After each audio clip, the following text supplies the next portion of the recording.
عالمی میڈیا میں بھی پاکستان کی فتح کا ڈنکا بجنے لگا ہے۔ عالمی نشریاتی ادارے پاک فوج اور فضائیہ کی صلاحیتوں کے معترف ہو گئے۔ کہا کہ رافیل کی تباہی بھارت کے لیے بڑی بدنامی کا باعث بنی ہے۔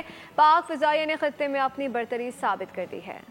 بھارتی جارحیت کا منہ توڑ جواب، پاکستان کی عالمی سطح پر پذیرائی جاری۔ برطانوی نشریاتی ادارے نے کہا پاکستان کے دشمن پر جوابی وار نے دنیا کو حیران کر دیا۔ بھارت کی حکمت عملی ناکام ہوئی، پاکستان کو فوجی محاذ پر برتری حاصل ہو گئی۔ پاکستان کی فضائی طاقت بھارت کے لیے چیلنج بن گئی۔ اخبار ٹیلی گراف نے لکھا رافیل کی تباہی بھارت کے لیے تضحیک آمیز شکست ہے۔ پاک فضائیہ فضاؤں کی حکمران ہے۔ پاکستانی طیاروں نے جدید میزائل استعمال کر کے 5 بھارتی طیارے گرائے۔ پاکستان نے رافیل گرا کر اپنی فضائی برتری ثابت کی۔ الجزیرہ نے کہا تاریخ میں پہلی بار رافیل طیارے تباہ کیے گئے ہیں۔ پاکستان نے بھارتی فوجی کیمپس اور ایئر بیسز کو بھی نقصان پہنچایا۔